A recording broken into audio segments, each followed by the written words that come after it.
South Central Sullivan County in central New York, North Central Pike County in northeastern Pennsylvania until 6:45 p.m. At 5:58 p.m., a severe thunderstorm was located over Highland Lake, or 13 miles northwest of Port Jervis, moving northeast at 20 miles per hour.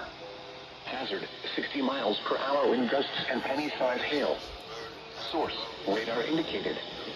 Impact, expects damage to roofs, siding, and trees.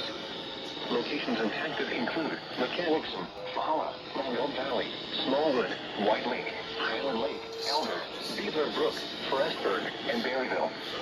For your protection, move to an interior room on the lowest floor of a building. Repeating, a severe thunderstorm warning has been issued until 6:45 p.m. for the following counties: Pike, Pennsylvania, and Sullivan, New York.